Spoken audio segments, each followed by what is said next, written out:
Emilia Clarke has been making a good case when it comes to being one of the elite actresses in Hollywood. So far she's turned in a few roles that have been nothing short of great, but in movies that have been less than well received. One thing you can't do all the time is fault the actors for their participation in movies that aren't particularly well written, as they tend to do what they can with what they've been given.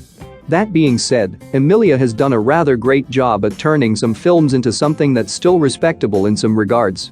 Here are a few of her best movies to date.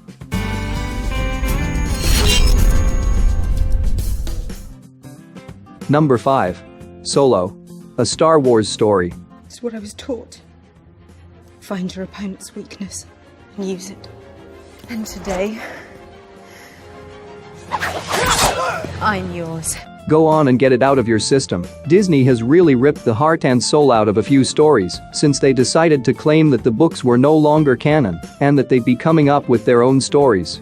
For the legions of fans that have read every book prior to Disney buying up Lucasfilm, it was a bit of a slap in the face to think that all they'd read so far was useless when it came to the movies, especially since a lot of us knew the backstory of just about every major character. But let's be honest here, they did manage to keep some elements of Han Solo's story, just not in a way that a lot of people recognized. On the plus side though, this film was still fairly entertaining, but in a much different way than was expected.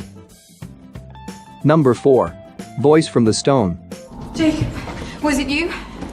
If it was, then all you've done is tell me you were afraid. When a loved one dies, it's hard to accept or even move on, but when Verena is brought in to check on Jacob, who hasn't spoken since his mother passed, she begins to slowly open him up and to work with his father Klaus in order to maintain what is left of their family so as to keep them both mentally as well as physically healthy. Upon taking on more and more responsibility within the house, she is almost released from her service until Klaus summons her back, whereupon she grows gravely ill, just like Klaus's deceased wife. When she wakes, however, it is with the face of Verena but the spirit of Malvina, the former lady of the house. Number 3. Above Suspicion.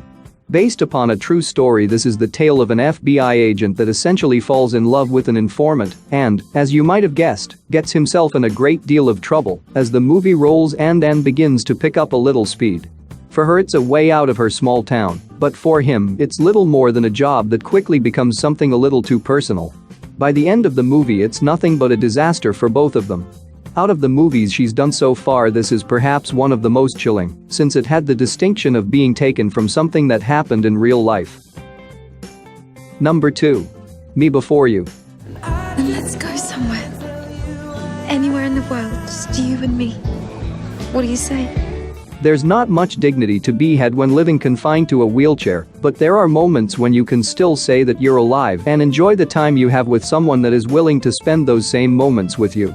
Will is a man that just about gave up until Louisa decided to show him that he could still enjoy through his other senses what was denied to him by the one that he'd lost almost entirely. While he still plans to go through with the assisted suicide that made her try to save him in the beginning, he does a bit of good before leaving, making certain that the woman that helped him regain his dignity is well cared for. Number 1. Terminator. Genesis. Let him go. Right now. So many people want to rail and rally against this movie that it's incredible how they've missed the point. The Terminator movies have been ripped up, redone, and pieced back together so many times now that the timeline wasn't ever going to be kept the way it was, especially considering that Skynet is a computer program that can learn and adapt to whatever needs to be done.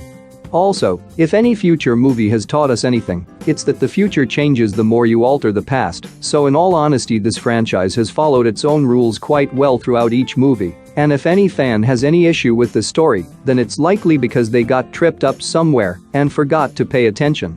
Emilia Clarke is a great actress, she just needs a few more high-profile roles.